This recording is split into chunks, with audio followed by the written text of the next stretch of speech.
Data in a frequency distribution can be grouped into classes. Each class includes a range of values. A frequency distribution showing the frequencies of every response is shown above. For example, one family here had 0 children. 3 families had 1 child. 5 families had 2 children, and so on. What we're going to do is take that same data in the original distribution and group certain responses together into what are called classes. As we can see down below, the first class is the 0 to 3 range. So anybody who answered 0, 1, 2, or even 3 will be included in that first class. So we're grouping the data. This is also shown in the dot plot below, where the dots represent the frequencies of the people who answered the questions in this way. So our x values is going to be on the horizontal axis. Those are the responses to the question. The question was, how many children does each couple have? So this dot here represents that one couple had 0 children. 3 couples had 1 child.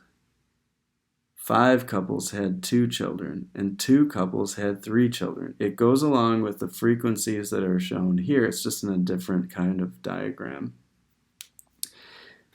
Anyway, we can find the frequency of the class simply by adding up these frequencies here, or we could count the number of dots. So let's see, there are 1, 2, 3, 4, 5, 6, 7, 8, 9, 10, 11 dots. So 11 families had between 0 and 3 children.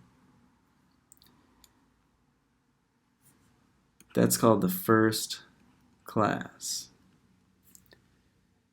Now let's group together the range of 4 to 7. That's going to be the second class. We can see that there were less responses in this class. One family had 4 children, and 2 families had 6 children, which is a little bit above average. And we want to add 1 plus 2 to get 3 there. We can also see that there are 3 dots in this range of 4 to 7. And finally, we have our third class. And that is 8 to 11. And there was only 1 family in that range. That's a frequency distribution involving classes.